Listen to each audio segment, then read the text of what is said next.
Hello friends, good morning. कैसे हो आप लोग? तो आज है 4 सितंबर 2025। तो चलिए शुरू करते हैं आज का करंट अफेयर्स की क्लास सुबह 6 बजे। ठीक है, चलिए। तो पहला प्रश्न है, किस ऑस्ट्रेलियाई खिलाड़ी ने T20 अंतर्राष्ट्रीय क्रिकेट से संन्यास लेने की घोषणा की है? ठीक है, किस अंतर्राष्ट्रीय खिलाड़ी ने T20 से संन्यास लेने की घोषणा की है? तो फ्रेंड्स, ऑप्शन में देखिए, राइट ऑप्शन है आपका ऑप्शन बी, मिचेल स्टार्क। ठीक है, तो ये मिचेल स्टार्क है, इन्होंने T20 से संन्यास लेने की घोषणा की है। बात करते हैं ऑस्ट्रेलिया के बारे में। ऑस्ट्रेलिया स्थित है हमारे साउदर्न हेमिस्फीयर में। ठीक है, साउदर्न हेमिस्फीयर में। ठीक है फ्रेंड्स, ऑस्ट्रेलिया का अधिकांश भाग रेगिस्तानी है, यानी कि अर्धशुष्क है, ड्राई है। और 90% के अराउंड क्या है, डेजर्ट है वहाँ पर। ठीक है, और जिस डेजर्ट वहाँ पर है उसको बोला जाता है विक्टोरिया। ये आप नोट कर लेना। ग्रेट बैरियर रीफ दुनिया की सबसे बड़ी प्रवाल भित्ति है। ठीक है, इनको मूंगे की चट्टानें भी कहा जाता है, मूंगे की चट्टानें। ठीक है फ्रेंड्स, क्या कहा जाता है? मूंगे की चट्टानें। और ये समुद्री जीवों के घर होते हैं। ठीक है, समुद्री जीवों के घर होते हैं, जैसे शंख हो गया, कांच हो गया एंड ऑल। एंथनी एल्बनीज पूछा जाता है, प्रधानमंत्री है। राष्ट्रीय पशु है कैंगारू। ठीक है, राष्ट्रीय पशु है कैंगारू। एक और इम्पॉर्टेंट बात है कि ऑस्ट्रेलिया के जंगलों में लगने वाली आग को क्या कहा जाता है? तो कहा जाता है बुश फायर। ठीक है फ्रेंड्स, क्या कहा जाए? Bush fire. और उन जंगलों में एक जानवर रहता है जिसको कोआला कहा जाता है, तो ये भी आता है। ओके। ऑस्ट्रेलिया एक ऐसा देश है जिसने अपने देश में ऊँटों को ऊँटों को मारने ऊँटों को मारने के आदेश दिए। ठीक है, आदेश दिए। क्यों दिए? क्योंकि वो पानी ज़्यादा कंज्यूम करते हैं, तो ऊँट शहर में आ जाते थे उनके, तो वहाँ की सरकार ने लगभग लगभग 25,000 ऊँटों को मारने के आदेश दिए। ठीक है, तो ऑस्ट्रेलिया ऐसा करता रहता है। ठीक है, चलिए अगला प्रश्न देखते हैं। अगला प्रश्न है, इंडिया मेडटेक एक्सपो 2025, ठीक है, कहाँ आयोजित किया जा रहा है? ठीक है, 4 से 6 सितंबर के बीच। ठीक है, कहाँ आयोजित किया जा रहा है? तो राइट आंसर है आपका नई दिल्ली। ठीक है फ्रेंड्स, राइट आंसर क्या है? नई दिल्ली। तो नई दिल्ली के बारे में बात करते हैं। तो नई दिल्ली के मुख्यमंत्री है, सीएम है रेखा गुप्ता। ठीक है, कौन है? रेखा गुप्ता दिल्ली की सीएम है। दिल्ली का पुराना नाम इंद्रप्रस्थ। इंद्रप्रस्थ। ठीक है, दिल्ली का पूरा नाम है इंद्रप्रस्थ। ठीक है फ्रेंड्स, ओके। अच्छा, कोलकाता से दिल्ली राजधानी शिफ्ट हुई, ये इंपॉर्टेंट पॉइंट है। कोलकाता कोलकाता उसमें कलकत्ता कहा जाता था, कलकत्ता टू दिल्ली। ठीक है, राजधानी कब शिफ्ट की गई? 1911 में। ठीक है, तो ये भी ध्यान रखना है आपने। तो ये है हमारा नया संसद भवन। ठीक है, संसद भवन। ठीक है, इसका आकार पूछा जाता है, तो इसका आकार इस शेप का है, यानी कि ये ट्रायंगुलर शेप का है, त्रिकोणीय आकार है। ठीक, प्रोजेक्ट का नाम था सेंट्रल विस्टा। ठीक है, नया संसद भवन बना है, पुराने में थोड़ा कमी था तो नया बना दिया गया। ठीक है, चलिए अगला प्रश्न है, ब्रिटिश म्यूजियम 2027 में किस राज्य की 16वीं शताब्दी का वृंदावन वस्त्र म्यूजियम में उधार देगा? ठीक है, म्यूजियम में उधार देगा। ब्रिटिश म्यूजियम लंदन में है, 2027 में किस राज्य ने देगा? तो राइट आंसर है हमारा असोम। ठीक है फ्रेंड्स, राइट आंसर क्या है? असोम। असोम का पुराना नाम कामरूप। ठीक है, असोम का पुराना नाम क्या है? कामरूप, क्योंकि वहाँ पर मंदिर है कामाख्या। ठीक है, कामाख्या। अच्छा, कामाख्या मंदिर में एक मेला लगता है, मेले का नाम है अम्बुबाची। ठीक है, अगर आप कोई सा भी भारत के नेशनल लेवल पर कोई सा भी एग्ज़ाम दे रहे हो, वनडे एग्ज़ाम दे रहे हो, तो ये पूछा जाएगा कि अम्बुबाची मेला कहाँ लगता है। ये वहाँ के सीएम है, सीएम है हेमंत हेमंत शर्मा हेमंत शर्मा बिस्वा। ठीक है फ्रेंड्स, कौन है? हेमंत शर्मा बिस्वा। सीएम है कहाँ के? असोम के। ठीक है, असोम का पूछा जाएगा आपसे राजधानी, तो असोम की राजधानी है दिसपुर। ठीक है, असोम की राजधानी क्या है? दिसपुर। ओके, तो ये है वो वृंदावन वस्त्र जो म्यूजियम में रखा जाएगा, 16वीं शताब्दी का, ये इम्पोर्टेंट है। ठीक है, काजीरंगा राष्ट्रीय उद्यान एक सींग वाले गैंडे के लिए प्रसिद्ध है। मानस राष्ट्रीय उद्यान ये असोम में है। असम का प्रसिद्ध नृत्य बिहू नृत्य है। ठीक है, बिहू एक फेस्टिवल भी है। प्रसिद्ध मंदिर कामाख्या मंदिर है जो कि गुवाहाटी में। तेल रिफाइनरी डिगबोई, भारत की पहली ऑयल फील्ड, ठीक है, ऑयल फील्ड या ऑयल रिफाइनरी कहाँ पर है? प्रसिद्ध द्वीप है माजुली द्वीप, ठीक है, और ये दुनिया का सबसे बड़ा द्वीप है माजुली द्वीप, ठीक है फ्रेंड्स। ये एक प्रकार का नदीय द्वीप है। चलिए आगे बढ़ते हैं।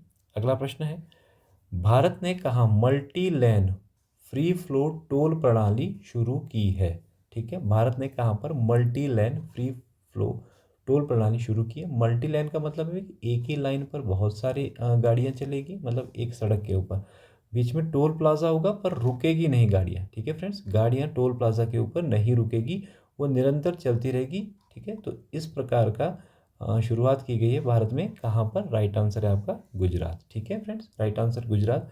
गुजरात की कैपिटल है गांधी नगर, ठीक है, गुजरात की कैपिटल पूछ जाएगी कहाँ पर है? गांधीनगर। तो ये है गुजरात के मुख्यमंत्री भूपेंद्र पटेल, ठीक है, सीएम है भूपेंद्र पटेल, ठीक है। नेक्स्ट है गठन हुआ था 1 मई 1960 को, ठीक है, गठन कब हुआ था? 1 मई 1960 को। समुद्री तट की लंबाई है 1600 किलोमीटर, यानी कि भारत का, अगर ऐसे प्रश्न आता है कि भारत का सबसे लंबी समुद्री तट वाला राज्य, तो वो है गुजरात, ठीक है। प्रमुख नदियाँ रिवर गुजरात में बहती है, नर्मदा, तापी, साबरमती। रण का कच्छ नमक और पर्यटन के लिए प्रसिद्ध है। कांडला और मुद्रा प्रमुख बंदरगाह है, पोर्ट है ये, ठीक है, टाइडल पोर्ट है कांडला। स्टैच्यू ऑफ यूनिटी विश्व की सबसे ऊंची मूर्ति कहाँ पर है? तो ये है हमारे गुजरात में, सरदार वल्लभ भाई पटेल की मूर्ति है। ओके, नर्मदा जिले में। दुनिया की सबसे 182 मीटर, ये इंपॉर्टेंट करना है फ्रेंड्स क्योंकि ये आपसे पूछा जा सकता है, ठीक है। ओके, तो इसका डिज़ाइनर, आर्किटेक्चर, वास्तुकार कौन थे? तो वो थे राम सुतार, ठीक है, राम सुतार। चलिए, ये था प्रश्न। आगे के चलते हैं अगले प्रश्न की तरफ। अगला प्रश्न है, वर्ष 2026 विश्व बैडमिंटन चैंपियनशिप की मेजबानी कौन सा देश करेगा? ठीक है, तो फ्रेंड्स राइट आंसर है ऑप्शन बी, नई दिल्ली, ठीक है। देश करेगा कौन? मतलब तो भारत, ठीक है, भारत कर रहा है 2026 के विश्व बैडमिंटन चैंपियनशिप की मेजबानी। बैडमिंटन को कहाँ खेला जाता है? कोर्ट में, ठीक है फ्रेंड्स, बैडमिंटन को कहाँ खेला जाता है? कोर्ट में खेला जाता है। ये शटल है, ठीक है। ओके, तो भारत का राष्ट्रीय खेल क्या है फ्रेंड्स? तो वो है हॉकी, ठीक है, ऑफिशियली नहीं है पर माना जाता है कि भारत का राष्ट्रीय खेल हॉकी है। बांग्लादेश का राष्ट्रीय खेल क्या है? कबड्डी। नेपाल वॉलीबॉल। भूटान तीरंदाजी, इंपॉर्टेंट करना भूटान को, ठीक है। श्रीलंका वॉलीबॉल। चीन TT. Indonesia badminton. America baseball. Canada ice hockey. Australia cricket, ठीक है। कमेंट बॉक्स में ज़रूर बताएं कि रशिया का नेशनल गेम क्या है, ठीक है, what is the national game of Russia, ये पूछा जाता है अक्सर, ठीक है। ओके, तो चलिए अगला प्रश्न है। अगला प्रश्न है कि किस राज्य के एनजीओ को 2025 के रेमन मैग्सेस पुरस्कार के लिए चुना जाता है? ठीक है, किस राज्य के एनजीओ को 2025 के लिए रेमन मैगस के अवार्ड दिया गया है? तो राइट आंसर है हमारा राजस्थान, ठीक है, राइट आंसर है हमारा राजस्थान। राजस्थान का एक ग्रुप है, नाम है एजुकेट गर्ल्स, ठीक है, एजुकेट गर्ल्स करके एक एनजीओ है, ठीक है। एनजीओ बोले तो नॉन गवर्नमेंट ऑर्गेनाइजेशन, ठीक है। Okay, foundation to educate girl, ठीक है, इनको मिला है। संस्थापक है इसकी, सफीना हुसैन, ठीक है। कौन है? सफीना हुसैन, ये इंपॉर्टेंट करना, ठीक है, ये इंपॉर्टेंट करना, ठीक है। कहाँ से दिया जाता है रेमन मैगस के अवार्ड? फिलीपींस से, ठीक है, फिलीपींस की गवर्नमेंट देती है। फिलीपींस की कैपिटल रहती है मनीला, ठीक है। ये पूछा जाता है what is the capital of Philippines, तो क्या है? मनीला है, ठीक है फ्रेंड्स। ओके, एक प्रश्न आता है कि पहले भारतीय, ठीक है, पहले भारतीय कौन थे जिन्हें रेमन मैगस के अवार्ड दिया गया? तो वो थे विनोबा भावे, ठीक है फ्रेंड्स। कौन थे? विनोबा भावे।